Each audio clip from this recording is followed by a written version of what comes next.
qui nous accueille ce matin, donc Monsieur Jean-Marc Rizzo. Mesdames, Messieurs, bonjour. Il me revient donc le plaisir en tant que doyen de vous accueillir dans notre belle faculté et de vous dire combien nous avons plaisir à vous recevoir. J'ajouterai que de voir un amphi aussi rempli, ça fait toujours plaisir à l'occasion d'une manifestation de ce type. Ce n'est pas toujours le cas malheureusement. Donc cette manifestation promet déjà d'être réussie.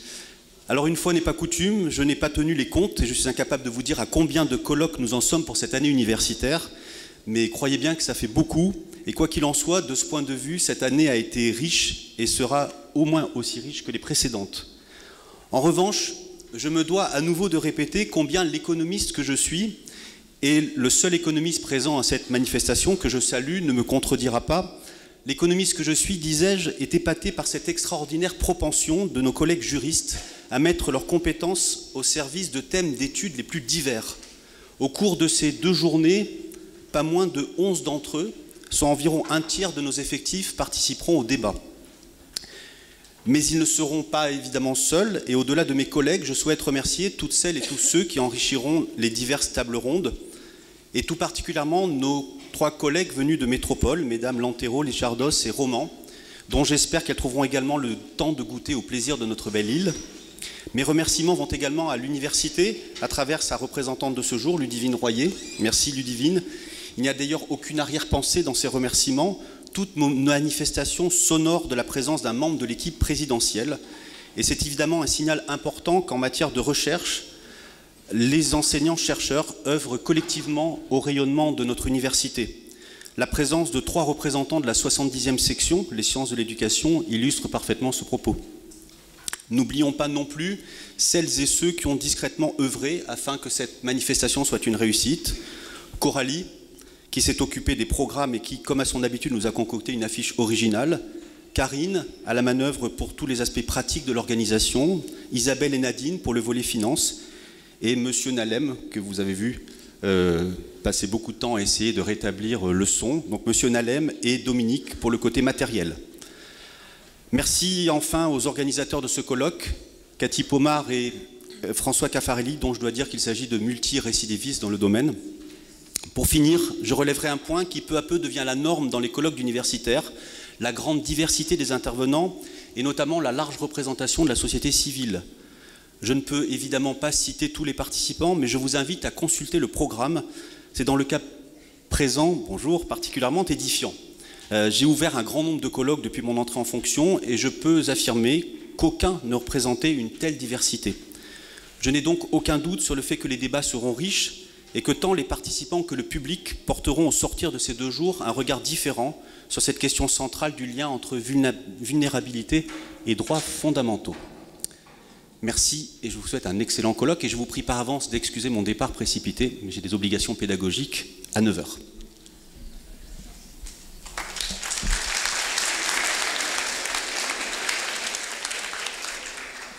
Merci Jean-Marc. Et je vous propose donc de passer la parole à Madame Ludivine Royer, que Monsieur le doyen présentait il y a un instant, qui est donc vice-présidente de l'université, en charge du chantier important de l'égalité femmes-hommes et de la prévention des discriminations, et qui représente donc le président de l'université.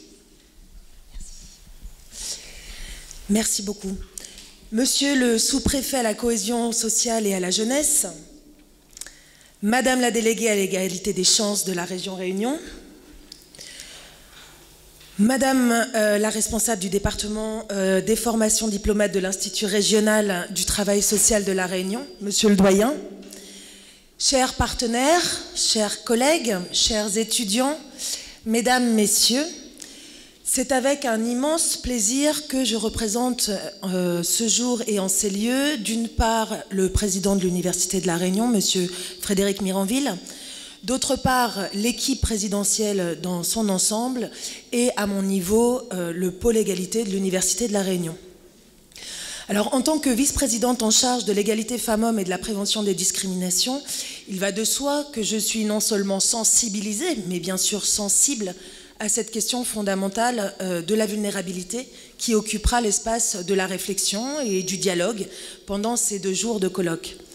Concrètement, ma fonction m'invite en effet au quotidien à réfléchir à un certain nombre de moyens de renseigner, accompagner, encadrer, soutenir les personnes qui se trouvent, soit de manière exceptionnelle, circonstancielle, épisodique, soit de manière pérenne, en situation précisément de vulnérabilité dans cette université et par ricochet au-delà de l'université.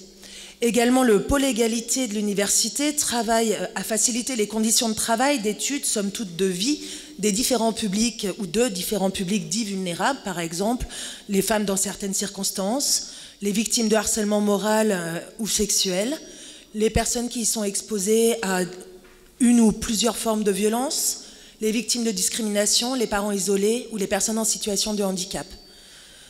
Or, évidemment, nos politiques et nos actions aux uns et aux autres ne sont jamais plus pertinentes ou si pertinentes que lorsqu'elles sont informées, éclairées, nourries par, bien sûr, les travaux de nos universitaires, mais aussi par l'apport et l'expertise de professionnels et d'acteurs du droit, de la santé, des secteurs économiques et sociaux et de tout autre domaine associé possiblement à la construction d'une société inclusive. C'est pourquoi je vous suis reconnaissante, nous vous sommes très reconnaissants à chacun et chacune, participants et participantes, partenaires et bien sûr organisateurs, organisatrices, pour ce colloque pluridisciplinaire ambitieux qui fait vraiment si bien le lien que nous souhaitons entre l'université, les collectivités territoriales et les acteurs de la société civile, les associations, les décideurs et les praticiens, qu'ils soient professionnels de santé, du soin, magistrats, institutionnels ou autres encore. Résolument, l'université a pour vocation et souhaite s'inscrire dans son territoire et ce colloque me paraît servir cette ambition de manière indéniable.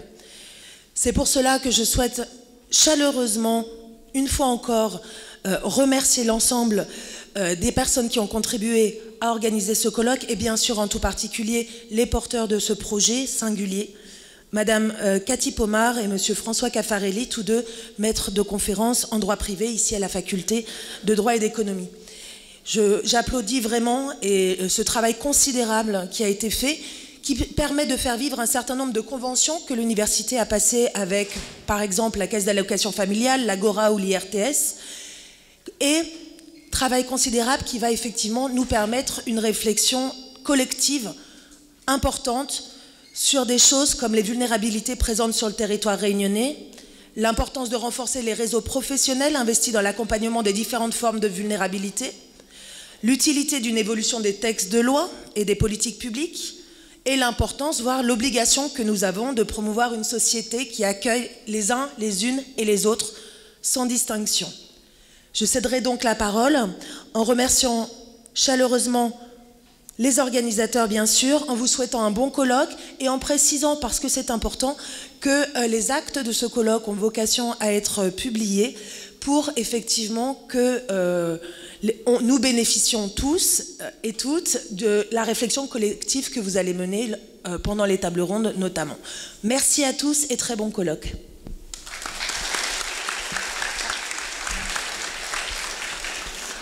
Merci. Il me revient à présent de présenter Madame Sylvie Clotagatil, qui est donc responsable des formations diplômantes au niveau de l'IRTS de La Réunion.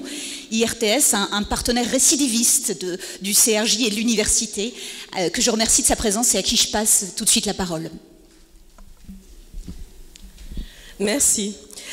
Donc, comme on vient de le signaler, je représente l'IRTS, qui forme depuis plus de 30 ans les travailleurs sociaux de La Réunion.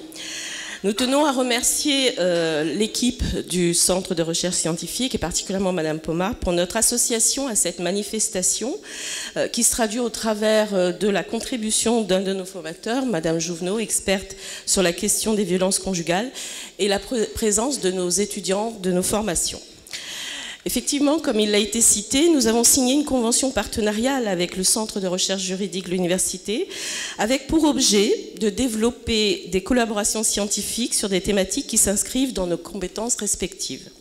Ces journées traduisent donc de façon concrète cet accord, et elles sont également dans l'esprit de la réforme actuelle pour les travailleurs sociaux à destination, mais surtout pour les formations de niveau 3, plus particulièrement les assistants sociaux, éducateurs spécialisés, éducateurs de jeunes enfants, conseillers en économie sociale et familiale, éducateurs techniques spécialisés, qui passent au niveau grade licence.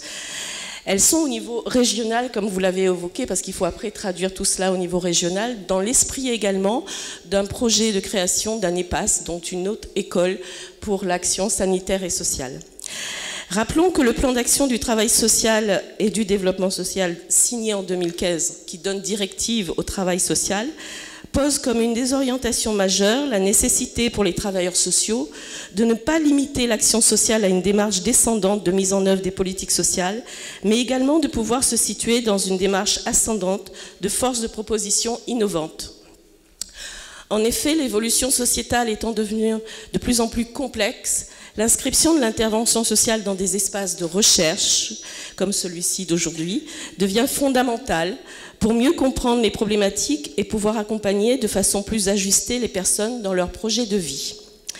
L'approche de la vulnérabilité choisie pour ce colloque, thème choisi pour ce colloque, est d'un intérêt majeur pour les travailleurs sociaux, car il s'agit bien de considérer la personne en tant qu'acteur sujet de droit, mais aussi sujet de vie dans son environnement. Cette manifestation, donc je le répète, est un bel exemple pour nous de la pertinence de l'interdisciplinarité qui permettra le croisement des regards et de ce fait favorisera pour les apprenants déjà dans la culture de la confrontation d'idées avec les autres, puisque sont présents aussi les autres étudiants de l'université, les professionnels, les scientifiques, mais aussi pour les travailleurs sociaux, un changement de posture aujourd'hui nécessaire. Nous vous souhaitons que cet espace d'échange durant ces 2 jours puisse vous permettre de pouvoir confronter, croiser, discuter, afin que la compréhension puisse être au service et éclairer au mieux l'intervention, l'action des travailleurs sociaux, mais surtout de la personne accompagnée. Merci.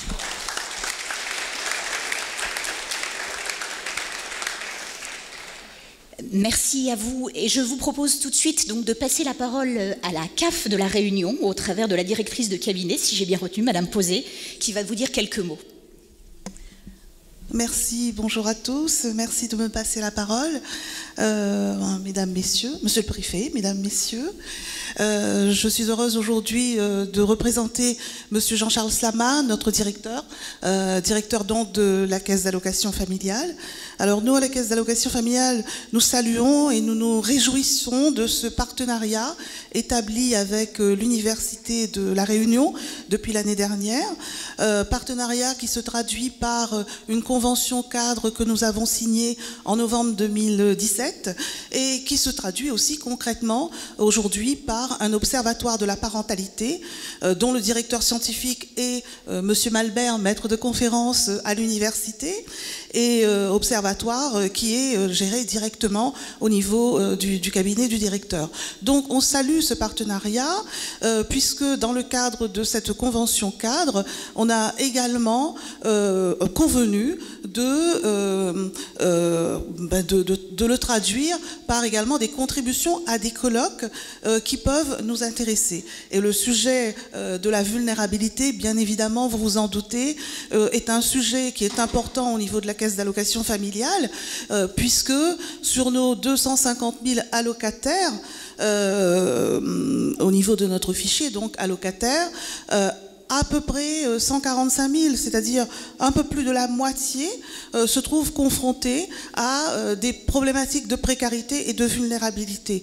Alors vous doutez bien que ce sujet nous intéresse au plus haut point, puisqu'il va nous permettre de confronter notre réalité avec les concepts théoriques de cette vulnérabilité, et bien entendu, cela va nous permettre de mieux ajuster notre politique d'action sociale en faveur de la population allocataire de La Réunion qui en a le plus besoin. Donc merci à l'université d'avoir organisé ce colloque, et au nom du directeur de la CAF et plus particulièrement au nom de la Caisse d'allocation familiale, eh bien on vous souhaite 2 belles journées et puis beaucoup de réussite et de belles réflexions. Merci.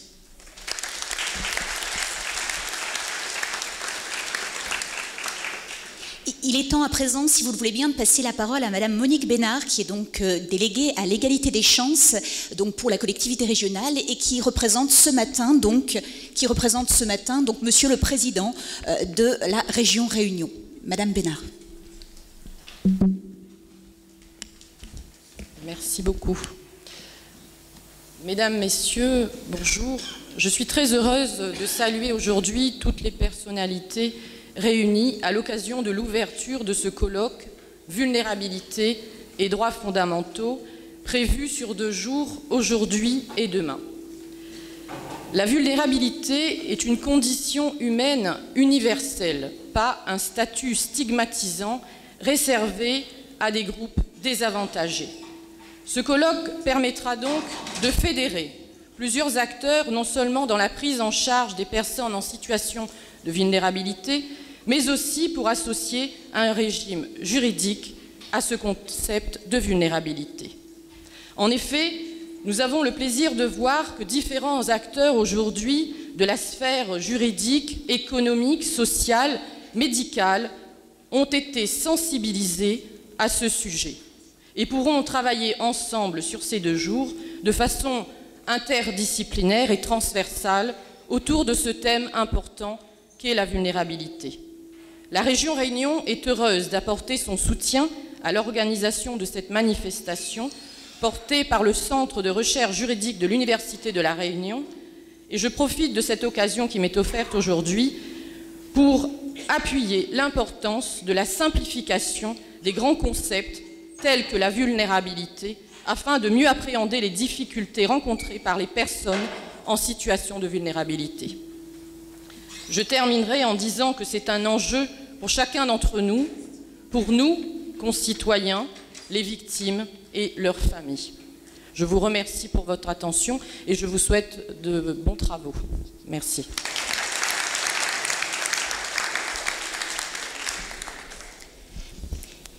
Il nous faut enfin, pour terminer ces propos introductifs, passer la parole à Monsieur le sous-préfet, donc en charge de la cohésion sociale et de la jeunesse, Monsieur Gilles Trémont, qui nous fait l'honneur de sa présence ce matin, qui a dû bousculer son emploi du temps, lui-même bousculer, pour pouvoir finalement être parmi nous, et je le remercie vivement. Monsieur Trémont. Merci beaucoup, mesdames et messieurs.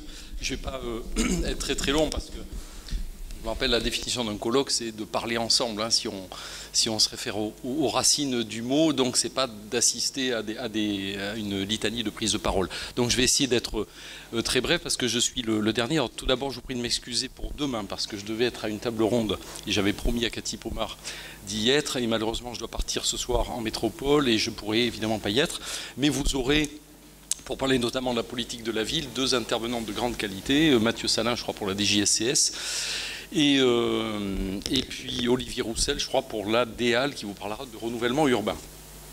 Donc, je salue, j'allais dire par procuration, monsieur le doyen, mais je vous salue à travers l'université d'abord d'accueillir ce colloque. Je voudrais aussi féliciter Cathy Pomar parce que c'est le 2e colloque que je la vois organisé. Moi, je suis récent sur l'île. Le premier était un colloque sur des regards croisés sur les addictions au niveau de l'océan Indien. Et je dois dire que ce colloque a marqué beaucoup les esprits et a été le démarrage d'une réflexion de plus grande ampleur, puisqu'on s'est réunis pas plus tard qu'avant-hier, je crois, avec le corps médical, avec beaucoup de gens, pour dire il faut donner un souffle à ce colloque, il ne faut pas qu'il reste lettre morte. Je disais tout à l'heure, colloque, c'est parler ensemble. Il faut que ça débouche aussi sur des actes concret, puis surtout sur l'émergence de réseaux de gens qui arrivent à se communiquer entre eux, parce que c'est la plus grande difficulté qu'on ait dans ce monde actuel, c'est même si avec le développement des réseaux sociaux, on a du mal à communiquer des fois à 2 mètres de distance. Donc je souhaite que ce colloque suive un peu les pas du premier colloque que je vous ai organisé au mois de novembre 2017, qui a été un franc succès. Donc merci beaucoup à vous de votre implication et à monsieur Caffarelli, bien évidemment. Pour aller assez vite, moi je vais vous dire, je représente l'État. C'est important parce que l'État, c'est ce qui nous rassemble tous. Et quand on parle de vulnérabilité, moi je me suis d'abord interrogé sur comment on peut définir la vulnérabilité. Vu de l'État, vu du représentant de l'État. La définition que je donne, mais elle est certainement imparfaite et vous aurez pendant 2 jours le loisir de la cabosser et puis d'apporter une autre définition. C'est pour moi l'incapacité qui peut être temporaire ou partielle, qui peut être totale ou pas, l'incapacité de mobiliser sa capacité de citoyen à un moment, dans ses droits, mais aussi dans ses devoirs. Quelqu'un qui à un moment ne peut pas mobiliser l'ensemble de ce qui fait de nous des citoyens. dans la plénitude de la citoyenneté. Les vulnérabilités, c'est difficile aussi de les définir de manière unique. C'est pour ça que la définition que je donne, moi, elle est très courte, parce que, je l'ai dit, elles sont très diverses, elles peuvent même s'additionner. Pour donner un exemple, on parlait il n'y a pas très longtemps, j'étais dans des établissements qui s'occupent de personnes qui sont en situation de handicap, qui sont déjà vulnérables, mais ces personnes, on commence à s'apercevoir qu'elles vieillissent, qu'elles vont vieillir. Et on sait qu'elles vont aussi aller vers un accroissement de leur vulnérabilité et de leur perte d'autonomie. Donc vous voyez, il y a des sujets qui s'additionnent aussi, et les vulnérabilités, c'est un sujet, bravo à vous parce qu'il est ambitieux, très très vaste, dans lequel chacun d'entre nous a des degrés divers, et je félicite évidemment l'IRTS, le conseil régional, le département qui n'a pas pu être là, mais qui certainement y a sa place, la caisse d'allocation familiale, etc. On a tous chacun notre place et notre réflexion. Donc ce colloque, franchement, il est utile, il est nécessaire. Et si c'est à la façon dont on s'occupe du sort des gens vulnérables qu'on voit l'évolution d'une société, dans le sens littéral du terme, vous y participez. Donc bravo à vous pour avoir initié ce temps de réflexion pendant 2 jours qui va, j'en suis sûr, j'en suis à mauvais exemple, mais qui va être un temps plutôt d'échange et de dialogue et de construction de réflexion. Et puis là, en tant que représentant de l'État toujours, moi, mon rôle... Alors, sous-préfet à la cohésion sociale et à la jeunesse. À La Réunion, je peux dire que ce n'est pas un emploi fictif. On peut y mettre beaucoup de choses. Je ne peux pas prendre par tous les bouts parce que d'abord, évidemment, je représente l'État, mais je ne suis qu'un coordonnateur ou facilitateur ou fédérateur dans le meilleur des cas, mais le travail vraiment qui est fait, c'est vous tous, et puis c'est des gens qui sont à côté de moi, et puis il y en a encore beaucoup qui ne sont pas dans cette salle et qui s'en occupent. Mais je voudrais le prendre juste par rapport à un angle qui sera celui de la table ronde de demain, c'est la politique de la ville, et qui est un bon exemple de ce qu'on peut faire sur la vulnérabilité. Il a été déterminé, alors vous savez que la politique de la ville n'est pas née hier, elle a 40 ans, mais au-delà de ces 40 ans, depuis 2014, on a commencé à parler de co-construction avec les citoyens de la politique de la ville. Et je ne vais pas vous faire un discours sur la politique de la ville, mais vous savez, on a 49 quartiers prioritaires de la ville sur La Réunion. Ces quartiers prioritaires ont été définis par la concentration à un endroit de personnes ayant un faible revenu et avec une densité importante, dont on sait par définition que c'est des gens dans lesquels on va trouver les plus vulnérables. Et en allant un peu plus loin, une fois qu'on a fait ce sort de carroyage pour déterminer les quartiers politiques de la ville, là où j'étais avant, j'avais 2 quartiers de politique de la ville, on s'est interrogé sur l'accès aux droits. Et on s'est aperçu effectivement que dans ces quartiers-là, il y avait un peu la double peine. Non seulement il y avait beaucoup plus de gens sans emploi, par exemple, pour parler de ça, mais il y avait beaucoup plus de gens que dans les autres quartiers qui ne faisaient pas appel à leurs droits, qui n'étaient même pas inscrits à Pôle emploi. Il y avait plus de gens qui étaient en situation dégradée de santé, et il y avait beaucoup moins de gens qui mobilisaient la CMU. Donc on voit très bien que la politique de la ville est là pour réparer cette différence de citoyenne. J'insiste encore sur le mot de citoyen parce que pour moi c'est la clé du problème. Et en disant on va faire du positif, de l'inégalité positive, c'est-à-dire que maintenant on va flécher des moyens supplémentaires sur ces territoires pour redonner l'accès aux droits dont je parlais tout à l'heure, l'accès aux droits et aux devoirs de citoyens à cette population-là qui ne l'a pas vraiment. Donc la politique de la ville est vraiment une belle illustration de ce qu'on peut faire au niveau, pas seulement de l'État, parce que l'État a initié la politique de la ville, mais la politique de la ville, elle se fait avec des collectivités, elle se fait avec la CAF, elle se fait avec les entreprises, elle se fait avec l'éducation nationale, l'enseignement supérieur, enfin elle se fait avec tous les acteurs. C'est jamais un problème sociétal, on ne peut jamais dire c'est l'autre qui s'en occupe. Je crois que chacun doit dire qu'il a son rôle à jouer dans les domaines sociétaux. Voilà, donc la politique de la ville, on vous en parlera demain, peut-être un petit peu plus, il y aura des échanges, j'espère, là-dessus, dans la table ronde qui aura lieu, à laquelle je ne peux pas participer, mais je trouve que je voulais en parler parce que c'est une belle illustration. Et puis enfin, je voudrais finir mon propos, qui a été déjà trop long, pour remercier tous les gens. Alors, il y en a beaucoup ici dans cette salle aujourd'hui, mais il y en a, je le disais tout à l'heure, aussi beaucoup qui n'y sont pas. Mais je peux vous dire, parce que je le vois sur le terrain, je suis très souvent sur le terrain auprès des publics vulnérables, je suis impressionné, et peut-être à La Réunion plus qu'ailleurs, par l'abnégation, par la volonté farouche des acteurs qui travaillent dans le domaine de la réparation, je dirais, de la vulnérabilité ou l'accompagnement. Et je voudrais leur rendre un grand hommage ici. Tous les travailleurs sociaux, les éducateurs, les associations. On a ici le délégué de la FEAP. Je sais combien les associations, les grosses associations, Père Favron, l'Abbé Pierre, etc., enfin le Saint-François d'Assise, enfin j'en passe les meilleurs, font dans le domaine. J'ai côtoyé chez vous, dans votre fédération, monsieur le délégué, des gens extraordinaires, quoi, qui donnent vraiment leur vie et dont le seul but est de travailler sur ces questions de vulnérabilité. Donc je les remercie aussi parce que eux, c'est aussi du poil à gratter et ils attirent l'attention, vous pouvez leur faire confiance, des pouvoirs publics, que ce soit les collectivités ou l'État, pour dire attention, on ne prend pas en compte ce phénomène, on ne le prend pas assez en compte, il manque des places de ci, il manque des structures, il faut travailler là-dessus, continuer ce rôle d'aiguillon un petit peu des politiques publiques parce qu'on en a besoin, même si nous on est aussi motivés, on a besoin aussi de gens qui nous poussent un petit peu l'épée dans les reins parce qu'on n'en fait jamais trop quand on parle de vulnérabilité. Désolé d'avoir été si long, je vous souhaite de très très bons travaux en renouvelant mes excuses pour ne pas être à la table ronde demain. Merci.